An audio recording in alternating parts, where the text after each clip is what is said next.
Chris, a 2-2 draw for Whitby Town this afternoon, coming back from 2 goals down as well. I mean, first of all, it stops the rot a little bit. It stops the rot a lot because, like you say, after Wednesday night against Whitby Athletic, in a result that was unacceptable, we had to find a reaction today. Find ourselves 2-0 down. You know, that could have been an invitation for a lot of the boys out there today to shut it in and like you say, roll over. That wasn't the case. If anything, it sort of galvanised them and it kicked them on more so. I think that's the most pleased I've been from drawing a game of football. You know, we've seen real character there today, and like I say, that needs to go on record. You know, we've made reference to the fact that certain things haven't been working for us, certain individuals haven't been doing it for us. I think there's a lot of things working for us out there today, and there's a lot of individuals doing it for us. So I think that needs to be said. Yeah, absolutely. And looking across the game, obviously Coalville taking the lead, and as we mentioned, going 2-0 up, it must have been a feeling for you that here we go again, sort of thing. Yeah, 100%. And if that's my feeling, then it's the players' feeling as well. But we had to believe, we had to keep doing what we were doing.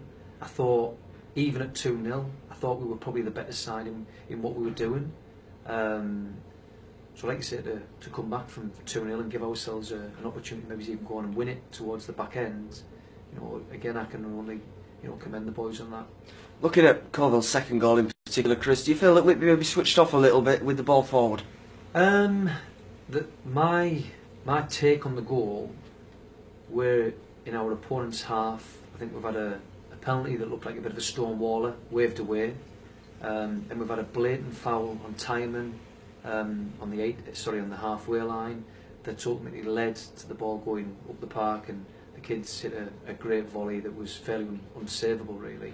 So I feel a little bit aggrieved from maybe an officiating point of view from that, you know, in that respect. Then looking at the goal that got Whitby back into the game, Matty Tyman's goal, it was a bit of quality, wasn't it? It was, you know, it was quality that Kev's picked the ball up on the halfway line. He's obviously put a ball into Matty's took it under well, and then got something away. We spoke about at half time, we had to pull the trigger, we had to work the goal in and around the 18-yard box, and Matty did that and did it really well. Yeah, John Campbell scoring the penalty as well to get the equaliser. I think that was probably a just reward for some very good positive movement from Whitby. Yeah, absolutely. Yeah, as you say, we probed and we asked questions. We knew that Coalville were a danger on the counter, so we were respectful of that. But unfortunately, the game had ebbed in Coalville's favour, so we had to be, you know, bold, and we had to be, you know, adventurous in what we were trying to do to get back in the game, and we did that. And Campbell came through 90 minutes. That must be a big plus for you, Chris. Yeah, absolutely. I mean, we talked about possibly bringing John off just before the penalty. That seemed to give him a second win. So for him to get 90 minutes, that's a massive bonus. Unscathed as well. So again, hopefully he can build on that and build on his goal and take that next week. 2 of the 3 new faces in the side today, Chris. Kev Burgess starting the game. We'll talk about him first off. It was a good, solid performance. Yeah, you've said it there, solid. And that's what we expect from Kev. You know, like you say, Kev's a seasoned player at this level and above. You know what you get from Kev, and he gave us that and give us, you know, that and more. He was 100% in what he did, totally committed in what he did, and really good in what he done. And certainly looked a calming influence on players around him as well. Yeah, he did. You know, Kev's attitude to the game is to keep things right, to keep things disciplined. You know, he's obviously looking to try and look after his goal and keep that side of things intact. And maybe, like you say, that's just the type of influence that we've been looking for over recent weeks. Lewis Maloney was introduced in the second half as well, and he showed some real moments of quality, didn't he? He's a player, mate. There's no getting away from it. You know, and without being disrespectful to the current crop, you know, he's probably the nearest thing to Hobson that we've seen at the Turnbull. Like you say, he's talented. He's seeing passes that other people are not seeing, making it look effortless. So I think the longer we can keep him in a blue shirt and keep him playing and keep him on the park, the better it'll be for Whitby.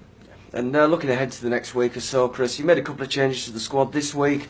Are you planning any more in the weeks coming? Well, at the moment we're running a little bit rich, so we're going to have a look at the numbers, you know, over the next few days.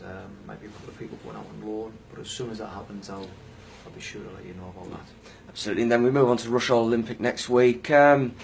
coming back in a game like that must be a massive confidence boost for the lads going into that one. Yeah, because like you say, 2-0, it could have been game over. In Coalville's eyes, it should have been game over, but they showed some real fighting spirit today. But I don't think that can be the beginning and the end. I think that's got to be the start.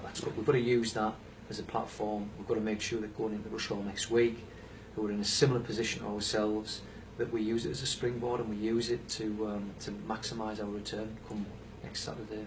Brilliant. Thank you very much, Chris. All right.